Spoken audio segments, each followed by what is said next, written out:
Bienvenue, mesdames, messieurs. Marche du 9 mars du FSP, le Front pour le sursaut patriotique réprimé par la police républicaine. Le sujet s'évite à nouveau au cœur de votre émission Débat 100% Bénin. Et ce, à raison.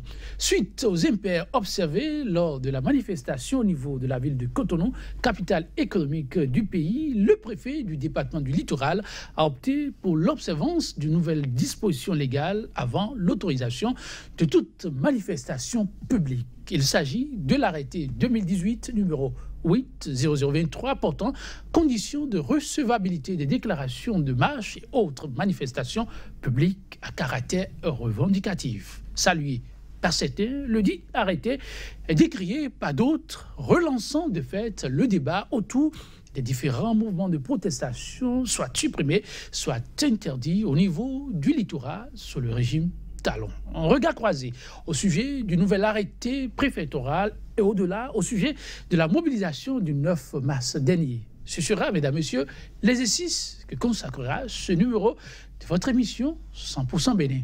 Thème au menu, marche réprimée du FSP à Cotonou, simple exigence de l'état de droit ou manœuvre d'étouffement des libertés publiques.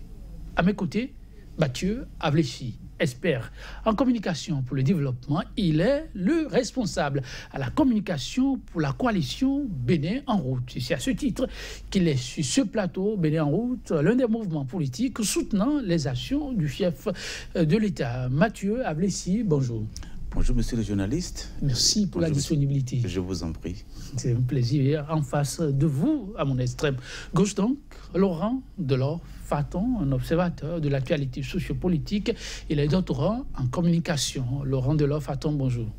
Bonjour, monsieur Etanji. Et merci de répondre à notre invitation. C'est un plaisir renouvelé. Le préfet du département du Littoral fixe de nouvelles conditions de recevabilité des demandes de marche aux manifestations publiques à Cotonou, mouvement à caractère revendicatif. Ces nouvelles conditions prises en compte par un arrêté préfectoral viennent pour mettre fin, d'ici le préfet, à la pagaille. Mathieu Avléchi. Merci, monsieur le journaliste. Je pense que cet arrêté participe de la décision de la Cour suprême de la dernière fois qui demandait un recadrage des manifestations, un recadrage de la loi portant grève, manifestation et tout. Je crois que c'est dans cette logique que le préfet doit s'est tellement mis pour recadrer un peu les choses, parce que, vous savez, cette arme dite redoutable dont disposent les fonctionnaires de l'État aujourd'hui est traînée dans la gadoue. Il faudrait les aider à se discipliner un peu. Et je crois que c'est dans cette ordre d'idée que se trouvait donc cet arrêté. Cet arrêté, oui, de Laurent Faton, cet arrêté, vous l'avez sans doute aussi parcouru, ça vient comme pour mettre de l'ordre. En tout cas, pour le préfet, fini la pagaille.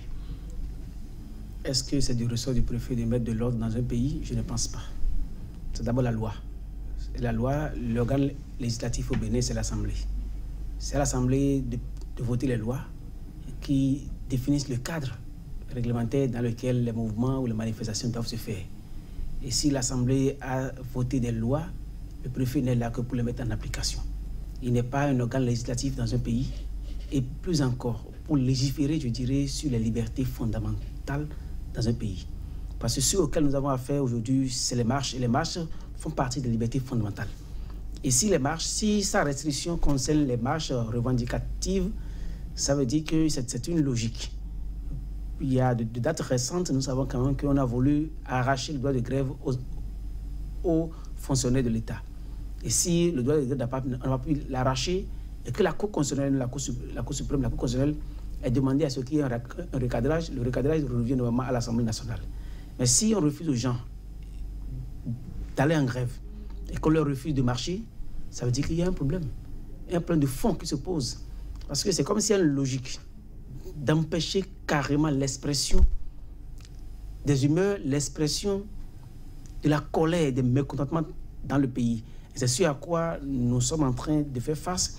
Et si c'est le préfet qui a sorti un arrêté, nous savons tous que depuis un temps, depuis environ un an et demi, il y a à la présidence de la République une cellule d'analyse des arrêtés. Ça veut dire que l'arrêté du préfet a d'abord fait le circuit et allé à la présidence de la République et est revenu avant qu'il ne laisse signer. Parce que c'est la procédure aujourd'hui. Quand vous faites un projet d'arrêté, vous l'envoyez à la présidence renvoie l'arrêté après cette observation. Et c'est quand vous avez tenu compte de cette observation que vous retournez l'arrêté et ça revient. Ça doit faire au moins un circuit, aller-retour 2 fois. Ça veut dire que si c'est le préfet qui a signé, je dis alors, cet arrêté n'est pas du ressort du préfet. Parce qu'il y a eu quand même, qu'on le veuille ou pas, un regard de la présidence de la République sur l'arrêté avant qu'il ne le signe. Ça veut dire que ce n'est pas le préfet qui est en train d'agir, c'est le gouvernement actuel qui est en train d'agir. Parce que si le gouvernement voit, et nous savons que le gouvernement aujourd'hui est quand même à la tête du ministère de la Justice, un homme de droit, qu'il soit du droit privé ou du droit constitutionnel ou du droit public, la question n'est pas là. C'est quand même un initié du droit. Et si c'est ce gouvernement qui autorise un préfet à restreindre la liberté, je ne vois pas le préfet agir, je vois le gouvernement agir. Je dis, l'intention qui était toujours cachée et derrière le vote de la loi de retrait de l'Assemblée et de grève à l'Assemblée continue. Et on trouve tous les détours pour le faire. Mais pourquoi exactement à Cotonou? Parce que l'histoire nous enseigne quand même que Cotonou... Pourquoi Cotonou? On y revient à votre émission, mais j'imagine que votre vis-à-vis a quelques apports à faire. Mathieu Avlissi, Delors qui estime qu'il ne s'agit pas de décision pour mettre de l'ordre, mais plutôt pour restreindre des libertés. Bon, je crois que ça dépend de la posture dans laquelle on se met pour porter les jugements. Moi, je pense et j'observe avec tous les Béninois qu'en réalité, ce n'est pas de la restriction. Nous avons une certaine déviance ou dérive qu'il faut organiser et discipliner un peu. Oui, c'est vrai, il s'était agi entre-temps ici de retrait de droit de grève. Et je crois que c'était l'épicentre de tout ce que nous vivons aujourd'hui. C'est la déclic. Tout est parti de là. Est-ce que ce n'était pas justifié? Tu te rappelles, on était passé sur ce plateau et chacun avait apporté ses éléments d'appréciation des secteurs vitaux, des secteurs où c'est les contribuables qui payent les salaires des travailleurs et que ces contribuables-là, on leur refuse leur droit d'accéder à l'éducation, leur droit d'accéder aux soins, qu'on dise attention, ça c'est des droits inaliénables. Le droit à l'éducation, le droit à la santé, le droit à la vie, et qu'on surfe sur la vie des autres pour faire des revendications, ce n'est pas normal. Et je dis, l'arrêté participe du recadrage du système, du recadrage des mouvements de grève dans notre pays. On en a besoin pour travailler et développer le pays. On en a besoin pour travailler et développer le pays. En tout cas, en l'absence d'accalmie, ce n'est effectivement pas évident d'aller de l'avant. Mais parlant de recadrage, votre vis-à-vis posait la question tout à l'heure, vous l'évoquez. Était-ce vraiment du ressort du préfet de prendre une décision comme celle-là, si l'objectif c'est vraiment de mettre de l'ordre? Je suis heureux qu'il ait décrit la trajectoire que devrait pouvoir suivre cette décision-là. C'est une décision, oui, le préfet a signé parce que la dérive constatée la dernière fois, c'était sur son territoire. Il est l'administrateur du territoire, oui. Donc la décision qui est prise et qui a fait donc le circuit décrit tout à l'heure, est une décision pour discipliner. Cotonou, c'est le démarrage de tout. Hein. Si Cotonou est dans la calmie, le Bénin est calme. Vous répondez là en même temps à la question pourquoi Cotonou? Parce que de plus en plus, c'est là on voit des actions fortes, ça part toujours de là. Donc, Cotonou, parce que c'est... C'est la plus grande ville du Bénin. C'est la ville référence des autres compatriotes à l'intérieur du pays. Quand Cotonou fait, attention, et que ce n'est pas cadré, ce n'est pas discipliné, ça se répète à l'intérieur. Et ça dégénère dans le pays. Donc arrêtons de voir les choses par rapport à M. Toboula. Je dis non, il est juste au service d'une administration. Il fait son travail. Je lui concède, oui, par moment, certaines actions, mais il fait son travail. Et si son patron ne trouve pas, si le président ne trouve pas et qu'il a des failles dans son fonctionnement, qu'à cela ne tienne. Et donc, Cotonou, disciplinons Cotonou pour discipliner le pays. Cotonou est calme, le Bénin est calme. Disciplinons Cotonou pour discipliner les autres villes. Cotonou est calme, oui, les autres villes, de toute évidence, le seront, en parole de Mathieu Avlissi, Delors Fato. Et quelle est la lecture que vous en faites plutôt, le choix de Cotonou, de ces décisions qui viennent à partir de Cotonou pour impacter les autres villes? J'aurais voulu qu'on fasse une analyse beaucoup plus nationale de la situation aujourd'hui. Les marges de protestation s'observent beaucoup plus aujourd'hui dans certains pays, dans certaines régions du pays, de manière plus vive qu'à Cotonou. Ah bon? Oui. Les échos ont fait montrer que Porte-Nouveau, depuis quelques moments, les organisations de la société civile syndicale sont beaucoup plus dans les rues et manifestent beaucoup plus. Quand vous allez à Djougou, c'est pareil. Quand vous allez à Titengo, c'est pareil. Quand vous allez à Lokossa, c'est pareil. Il y a des mécontentements qui se généralisent. Et quand on ne voit que Cotonou, c'est une erreur d'analyse. Et je suis content que M. Avlessi ait précisé que la décision ou bien l'arrêté ait reçu l'approbation du président de la République. Parce que qu'on le veuille ou pas, ils sont de Bénin en route, et qu'ils sont quand même les défenseurs du pouvoir en place. Et que s'ils le reconnaissent, ça veut dire que c'est heureux que nous soyons tous d'accord que la décision n'est pas du préfet, que c'est le gouvernement qui prend une décision pareille. Mais ce qui est malheureux dans la situation que nous observons aujourd'hui, est que dans le temps, nous constatons qu'on tend vers une déconstruction des acquis de la démocratie. Ce n'est pas lié au gouvernement en place. Mais si vous voyez dans le temps, vous allez voir que depuis quelques années, tous les pouvoirs qui s'installent ou bien qui sont élus cherchent à réprimer et à empêcher la population de s'exprimer. Ce qui est antinomique à la démocratie et ce qui est, je dirais, déclencheur des mouvements beaucoup plus intenses et plus violents. Permettez aux gens de manifester, permettez aux gens de sortir, d'exprimer leur mécontentement. C'est une manière de les soulager. Celui qui est mécontent dans sa maison et qui a l'occasion de marcher dans une rue, quand il aura fait 2 heures ou 3 heures dans la rue, quand il va retourner à la maison le soir, il sera content. Il saura qu'il a vidé ce qu'il a en lui et il ne va pas garder ce mécontentement dans son cœur. Ce qui pourrait éventuellement créer de manière généralisée une révolte. Et empêcher les gens de manifester leur mécontentement, ce n'est pas normal dans un système démocratique. Regardez tous les pays que nous avons comme référence dans le monde entier.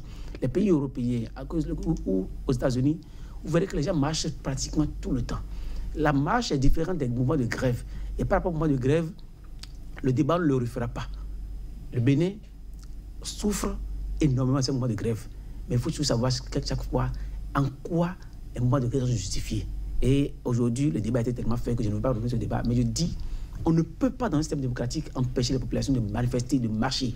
Parce que marcher, ça permet quand même aux uns aux autres de savoir qu'ils existent et de montrer au pouvoir en place qu'il y a aussi une autre son de cloche. De la façon, est-ce qu'il est question d'empêcher les gens de marcher ou désormais de réguler plutôt ces marches? En fait, je dis, il ne faut pas seulement regarder l'arrêté, il faut regarder l'intention qui était l'arrêté. Le législateur béninois a déjà spécifié dans quelles conditions on organise les marches. Ce sont les communes, les mairies qui autorisent simplement les marches par un acte déclaratif. Mais aujourd'hui, qu'on en vienne à corser un temps soit peu, c'est vrai, l'arrêté a toujours gardé le caractère déclaratif par rapport aux manifestations, aux marches. Mais le fait qu'on ait déplacé le centre de décision, avant c'était seulement les mairies, aujourd'hui on a ajouté quelque chose. Et c'est comme si on a constaté que la mairie de Cotonou, en l'occurrence, est défaillante. Que la mairie de Cotonou ne joue pas bien son rôle et qu'il faut que le préfet... Nous savons depuis quand même l'installation du préfet qu'il y a toujours une tendance à contrôler, du moins à suppléer la mairie de Cotonou. C'est comme si le préfet a toute tendance à être l'autorité décisionnelle de la mairie alors qu'il n'est que l'autorité de tutelle de la mairie de Cotonou. Et cette tendance porte à croire quand même que la logique est restée et qu'on n'a pas voulu contrôler la mairie, aujourd'hui on ne contrôle pas bien ceux qui sont là. On a pensé qu'en dégageant l'IADI, le terrain serait conquis et que la mairie ferait exactement ce que veut le préfet. Mais c'est comme si le préfet n'a pas les résultats escomptés et se dit maintenant il faut que j'agisse autrement. Et ce faisant, il est en train de... Le contexte ne s'y prête pas. Parce qu'on n'oublie pas les contextes dans lesquels les mouvements de grève ont été généralisés dans le pays depuis quand même le 2 janvier passé. C'est parce que les gens disaient qu'on voulait restreindre la liberté. Et la restriction de la liberté a toujours été quand même un mobile défendu par toutes les centrales syndicales au Bénin. Et si aujourd'hui, nous sommes encore en crise et que les mois de grève sont encore là et que la situation, tout le monde appelle au dégel. C'est dans ce contexte que le préfet sort un arrêté qui a tendance à rester la liberté. Il dit que cet arrêté est malvenu. Et je ne comprends pas que cet arrêté puisse faire le parcours de la présidence et qu'on l'envoie et que ça sorte le 5 mars. Alors qu'aujourd'hui, tout le monde prie. Parce que l'arrêté est le 5 mars. Tout le monde prie à ce qui est dégel. Et que dans le même contexte où vous voulez que les centrales syndicales fléchissent, parce qu'on a vu que le gouvernement a déjà quand même commencé à fléchir de position.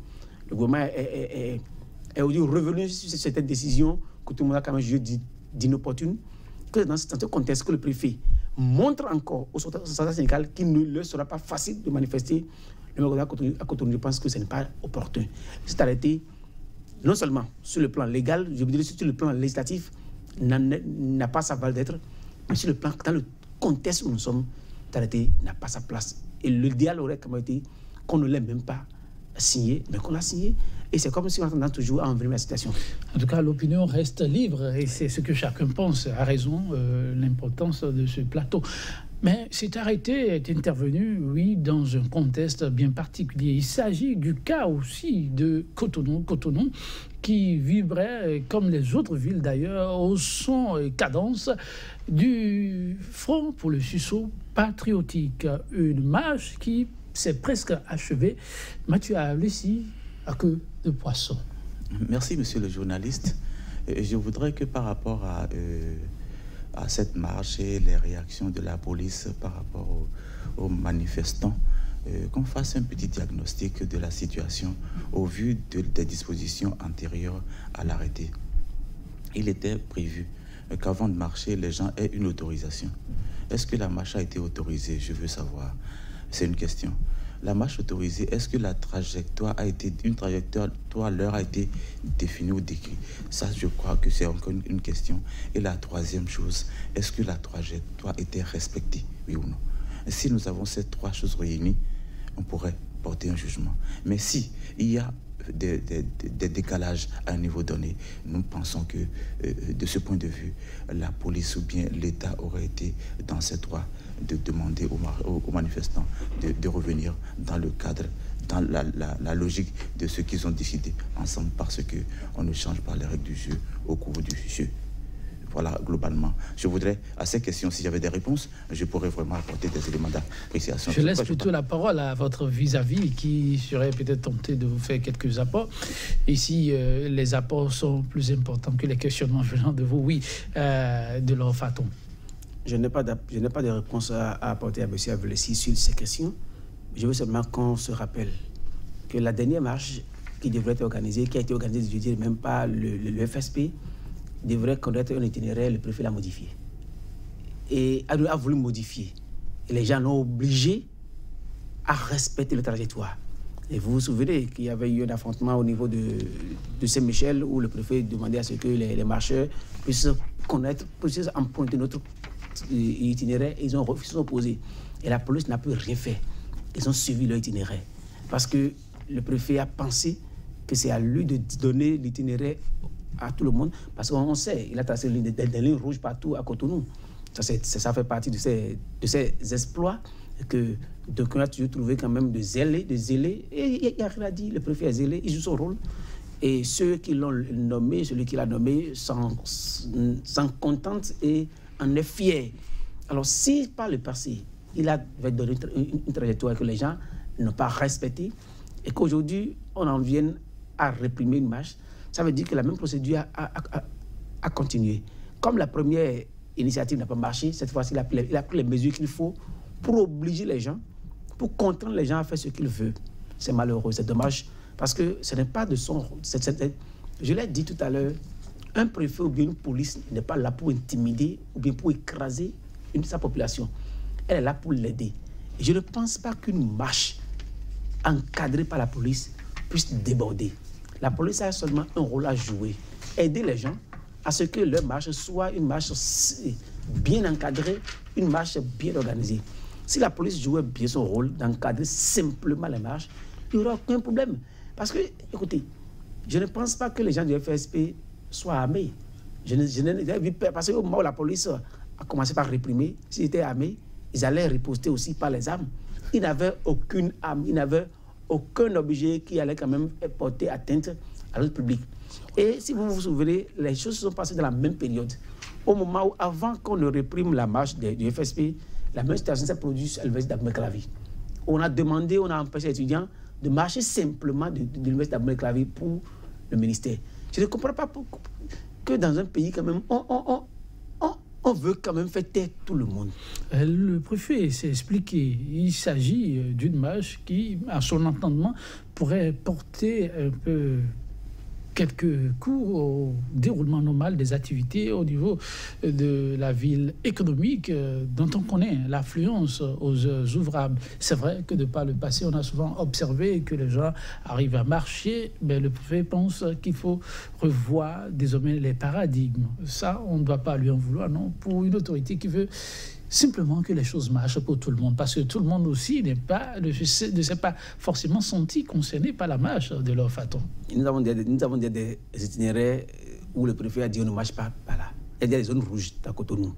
Et si marcher maintenant, si toutes les zones devraient être rouges et que le préfet devrait indiquer dans tout Cotonou les endroits où ne pas marcher, je pense que même s'il ne prenait pas son arrêté qu'il a pris aujourd'hui, il est quand même en train de mettre tout en place pour qu'on ne marche nulle part. Parce que si tous les athées de Cotonou ne sont pas autorisés ou ne peuvent pas marcher, tous les athées de Cotonou, ça veut dire qu'on marchera où? Ils marcheront dans leur maison. Parce qu'on ne le veuille ou pas, Cotonou est une ville cosmopolite du Bénin. Cotonou est la vitrine, qu'on le veuille ou pas. Et les gens, parce que ceux qui veulent marcher, ils veulent un écho. Ils ne marchent pas pour le plaisir.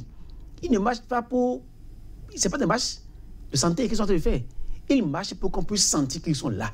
Ils marchent pour donner la voix. Et si leur marche n'a aucune conséquence sur la vie normale de Cotonou, ça n'a pas de sens. Parce que s'ils marchent, il faut que la population sache qu'ils sont en train de marcher. S'ils marchent, il faut que les médias relaient. S'ils marchent, il faut que le gouvernement central puisse sentir que quelque chose est passé dans la ville et il y a des répercussions. Si leur marche ne veut avoir aucune répercussion, ils ne le feraient pas. Si les étudiants ont voulu marcher de Calavi jusqu'au ministère, c'est parce qu'ils savent que ça va perturber un peu et attirer l'attention des autorités. Et que si c'est parce qu'on pense que les marches ne doivent avoir aucune conséquence, je pense que l'idéal serait d'interdire les marches. Alors que dans un système démocratique, on ne peut pas interdire les marches. Les marches font partie de la vitalité démocratique du pays. Ne pas le faire, c'est nous conduire progressivement vers des révoltes, vers des rébellions, alors qu'on n'en a pas besoin au Bénin. Mathieu Avlessi, oui, d'une manière ou d'une autre, vous avez les éléments de réponse à vos interrogations. Oui, la marche, elle est autorisée. La question d'itinéraire, il n'y a pas eu vraiment d'entente entre le préfet et les marcheurs, mais plutôt entre les marcheurs et l'autorité communale. Mais sur les faits, le préfet a estimé qu'il faut revoir l'itinéraire pour permettre à ce que tout le monde puisse trouver gain de cause. Et les marcheurs et le citoyen qui doivent vaquer normalement à ses activités. Et ça a été la pomme de discorde. Merci, monsieur le journaliste, de recadrer les choses comme dans mon entendement. La marche a été autorisée. C'est bien. Ça veut dire que les libertés ne sont pas... Il n'y a pas de restriction de liberté. La marche a été autorisée. La marche a été autorisée par la mairie et non pas la préfecture. La marche a été autorisée. Le maire est sous subordination administrative du préfet. Le préfet, c'est une chaîne. Donc, la marche a été autorisée. Il n'y a pas de restriction. On s'entend on s'accorde à dire ça. L'itinéraire a été défini. À un moment donné, on a trouvé que, oui, qu'il ne faudrait pas que les libertés des uns affectent celles des autres.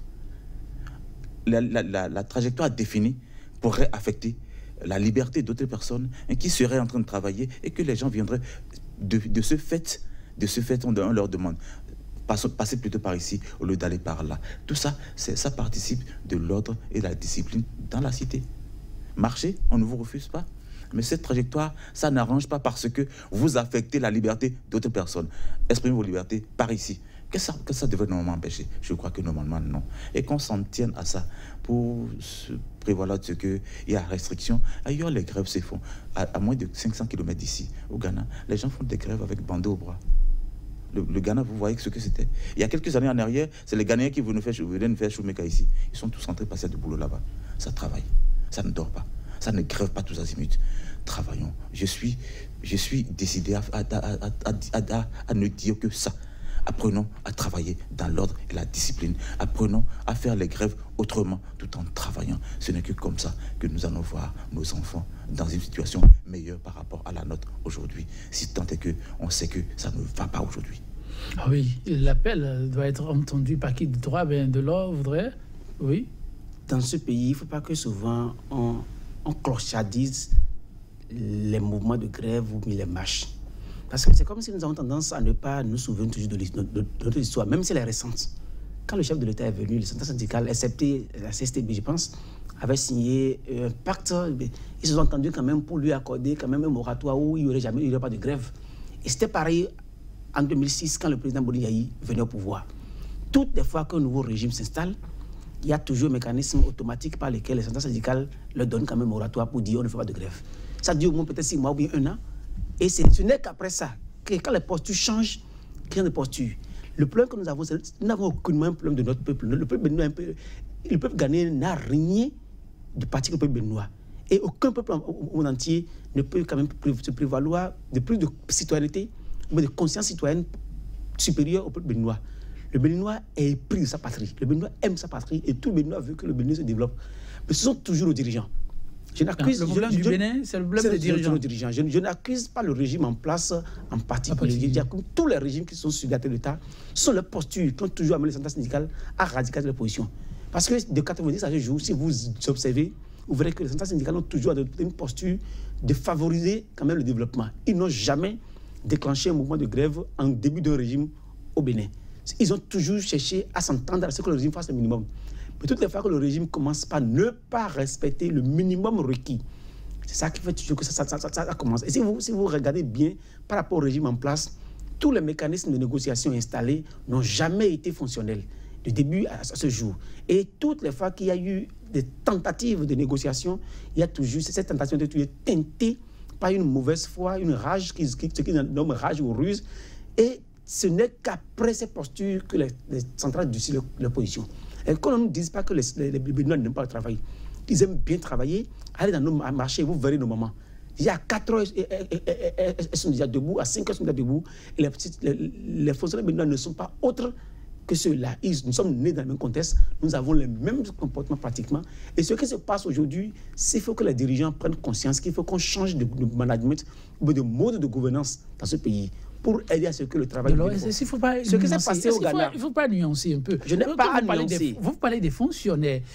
Presque l'unanimité est faite quand on parle des fonctionnaires béninois que ça travaille très peu, ça repose beaucoup, mais ça veut avoir tout le Ghana en même temps et tout de suite. Le Ghana n'a changé que parce que les dirigeants ont changé. Le peuple ghanéen n'a jamais changé. C'est parce que les dirigeants ont changé de posture que le peuple ghanéen s'est plié. Donc c'est la tête qui conditionne ce qui se passe. Il faut que nos gouvernants, je dis hier comme d'aujourd'hui, s'interrogent sur comment ils dirigent ce pays et comment ils sont préparés à diriger le pays.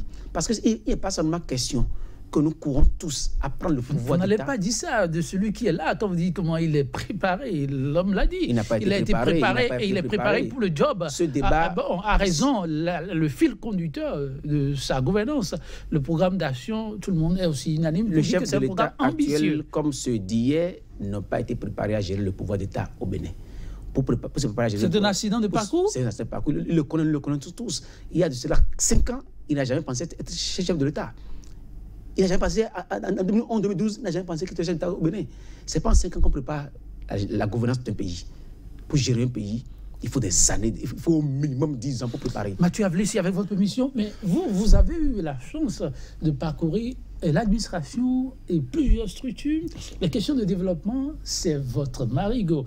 Vous avez suivi votre vis-à-vis et se désole que le problème fondamental, ce n'est pas le peuple, mais ce sont les dirigeants qui se sont suicidés jusqu'alors, depuis le renouveau démocratique. Non, mais depuis les indépendances à ce jour. Disons le renouveau démocratique. L'indépendance, c'était d'autres paramètres. Ce n'était pas le peuple, c'était les acteurs qui nous attendaient pas. Depuis le renouveau démocratique.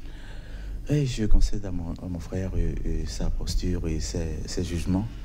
C'est aussi vrai que... Ce n'est pas des jugements qu'il fait, il fait des analyses.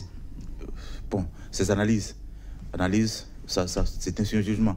Je suis d'accord, soyons d'accord avec. Je fais des analyses pour poser un diagnostic et porter un jugement. Donc, voilà, excusez du peu. Ce n'est pas pour être péjoratif vis-à-vis par rapport à vos déclarations. Mais je pense quand même que la tête ne change pas. La tête vient du peuple.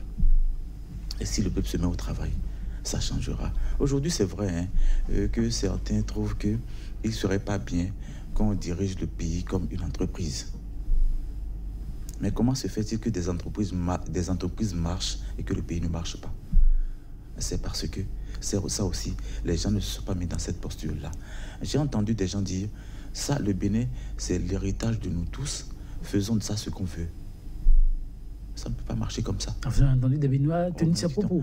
Quand on dit, c'est ce que nous avons en commun. Le Bénin, c'est ce que nous avons en commun. Il faut le préserver, non? Voilà. Mais quelqu'un dit, protégeons ce que nous avons en commun. On dit non, pourquoi il se met dans cette posture? Donc, vous voyez, globalement, on dit le président n'est pas préparé, ou bien les présidents n'ont pas été préparés. Bill Clinton, n'était pas dans la poursuite du président de la République. Et vous savez qu'il est démocrate. C'est les Républicains qui l'ont porté au pouvoir parce qu'ils l'ont rencontré dans un casino. Ils ont trouvé que c'était un garçon intelligent. Et deux, se sont mis autour de lui. Mais attention, fais-nous un discours. Si tu prenais le pays, qu'est-ce que tu allais faire? Il a préparé un discours, ça les a séduit. Ses opposants, les Républicains qui ont porté Clinton au pouvoir en tant que démocrate. Ça, l'histoire est aussi là. Donc, des gens ont la vision. Des gens veulent faire, accompagner leur affaire. Qu'on ne se mette pas dans la poursuite de tiraillement. Parce que quand on tiraille, ça ne bouge pas. S'il ne bouge pas, c'est le Bénin qui ne bouge pas. Et si le Bénin ne bouge pas, c'est que c'est nous que nous faisons tous du surplace. Nos enfants vont nous demander des comptes. Je demande qu'on travaille. Monsieur le journaliste, vous aviez dit, j'ai parcouru l'administration, j'ai parcouru des institutions. Le travail, ça se passe autrement. Les femmes du marché travaillent. Le mécanicien travaille. Je ne dis pas que non, je ne vais pas jeter de l'huile au feu.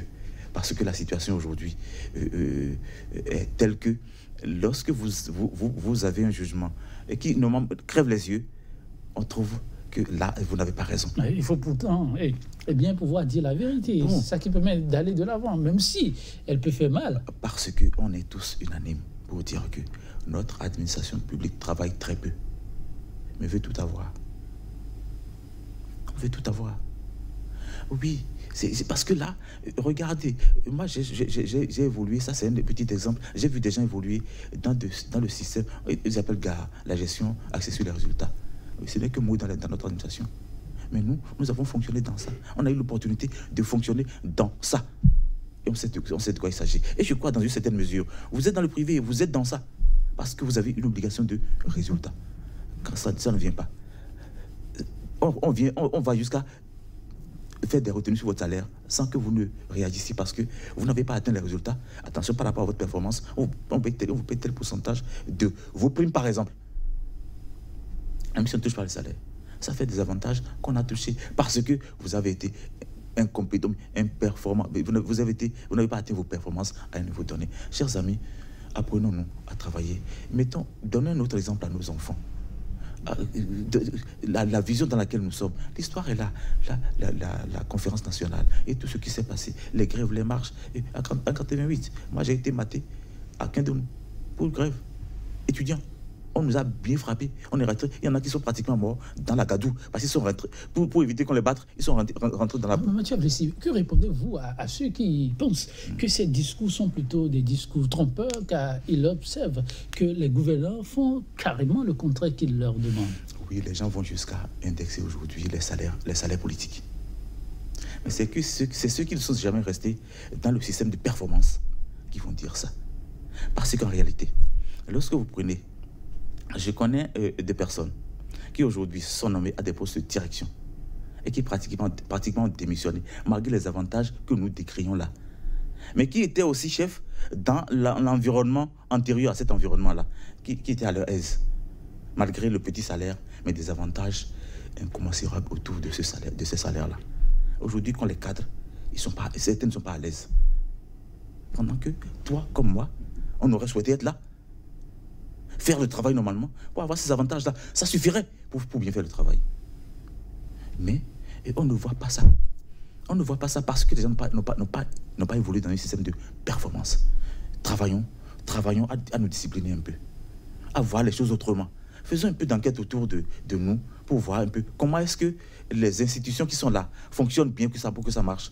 Comment est-ce que nous allons pouvoir copier un peu de ce qui se passe là-bas pour faire développer De ces institutions, ils sont un certain nombre à croire qu'elles ne sont que le répondant de l'exécutif et demande à ce que, dans ce sens, les paradigmes soient revus pour que le peuple se sente concerné. Ça fait partie des points phares inscrits sur la plateforme du Front pour le sursaut patriotique. Nous allons, avec votre permission et la complicité de la régie, essayer de revenir un peu sur cette manifestation. Ensuite, on reviendra ici pour les grandes lignes et les conclusions à en tirer. La régie, et puis on apprécie. Les militants et sympathisants du Front pour le sursaut patriotique ainsi que ceux de plusieurs partis d'opposition et la société civile ne s'attendaient sans doute pas à un tel accueil. Alors que la marche dans le cadre de sa première journée nationale d'action était autorisée, les manifestants déployés en masse à la place de l'Étoile Rouge en plein cœur de Cotonou pour crier leur ras-le-bol face à la gouvernance en place se sont heurtés aux éléments de la police républicaine. Et vous savez que nous faisons ça pour vous, aujourd'hui et demain. L'itinéraire que vous avez choisi, du point de vue sécuritaire, n'est pas bon. Et nous c'est notre job d'assurer la sécurité de vous-même et des autres citoyens qui doivent aller au boulot, qui doivent vaquer à leurs préoccupations. Je veux que ça change. C'est pourquoi je dénonce aujourd'hui les altercations qu'il y a eu. Moi, je pensais que Togoula pouvait être remis à la raison, mais qu'il est resté toujours un zélé. Donc il aurait pu laisser les gens, comme la dernière marche, il aurait pu laisser les gens passer. La marche pacifique qui était annoncée s'est très vite transformée en affrontement en raison d'un différend lié au respect de l'itinéraire autorisé par la préfecture. Des barricades de pneus ont également été incendiées dans le centre-ville. Il faut qu'on lutte pour tout le monde.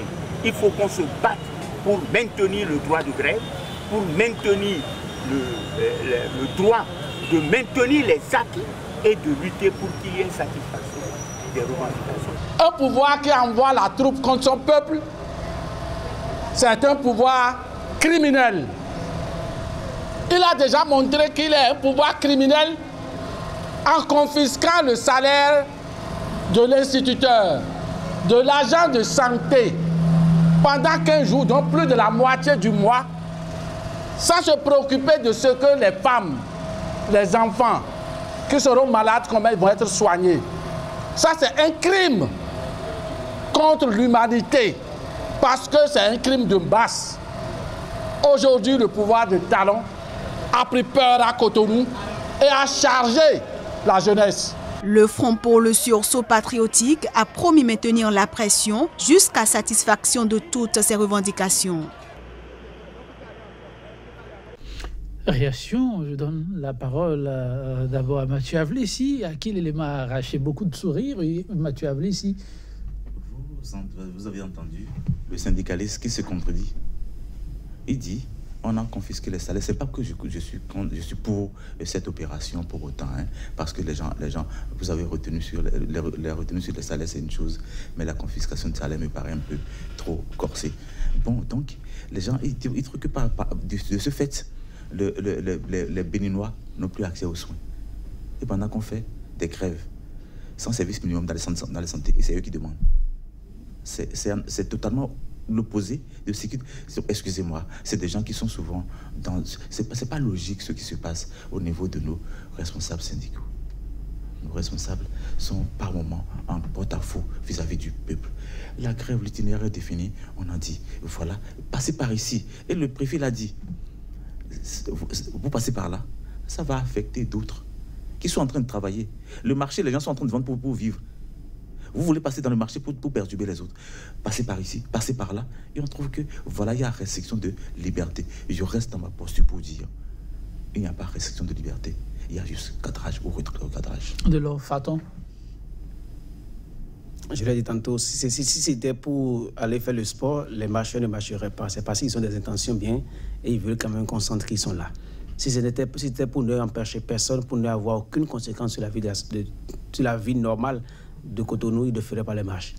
C'est parce que les marches doivent avoir des conséquences et les conséquences doivent devoir attirer l'attention de l'autorité contre laquelle ils sont en train de marcher qu'ils ont fait ça. Donc il leur dit que... D'abord, on ne peut pas leur dire que les marches auraient des conséquences et prétexter de ces raisons pour les empêcher de le faire. C'est parce qu'ils veulent des conséquences qu'ils sont en train de marcher. Et ne pas les laisser marcher avec ces conséquences, c'est une restriction de liberté, qu'on le veuille ou pas.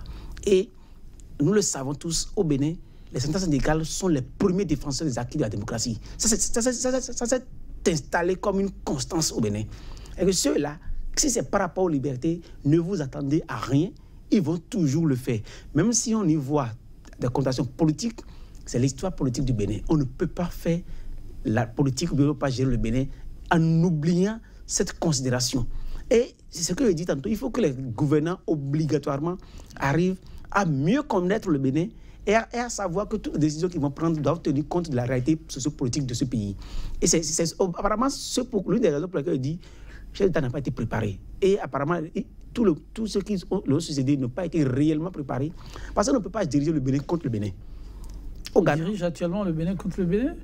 C'est à quoi nous avons affaire. Si toutes les composants du pays, les centrales syndicales et tous les corps commencent toujours par la radicalité de leur position, c'est parce qu'il y a des postures qui sont en train de montrer toujours, depuis quand même un certain temps, qu'on est en train d'aller carrément contre ce que nous avons l'habitude de faire. Ce n'est pas qu'il faut rester dans une posture inchangée. Ce n'est pas qu'il ne faut pas faire bouger les lignes. On doit faire bouger les lignes. Mais on ne peut pas bouger les lignes sans tenir compte quand même de notre sociologie, de notre histoire. Et c'est comme si l'histoire, on veut tout balayer de rebelle l'histoire. Le chef d'État qui est là, il sait quand même que Cotonou, même si Cotonou reste quand même le centre névralgique de la politique au Bénin, Cotonou n'est pas quand même aujourd'hui le seul endroit où il faut chercher à réprimer. Parce qu'on le veuille ou pas, aujourd'hui, les réseaux sociaux ont donné notre pouvoir. Le pouvoir, vous avez vu cette marche-là, même si les médias ne l'avaient pas relayé, les réseaux sociaux l'ont tellement relayé. Et aujourd'hui, les combats se font plus, non plus dans la rue, mais aussi au niveau des réseaux sociaux. Ça veut dire que le pouvoir sera... Vous avez vu quand même les lois qui ont été votées montrent quand même qu'on a tendance aussi à réguler à ce niveau. C'est comme si on veut quand même partout que les gens fassent ce qu'on veut. On est en démocratie. C'est la lecture partout. Au niveau, vous avez vu sur les réseaux sociaux, il y a des lois qui quand même, bien que cherchent à cadrer, on quand même essayer de restreindre quand même un peu l'expression de la liberté des gens. Au niveau des marches, on veut quand même que ce soit les itinéraires définis par l'autorité préfectorale qui soient respectés. Ce n'est pas normal.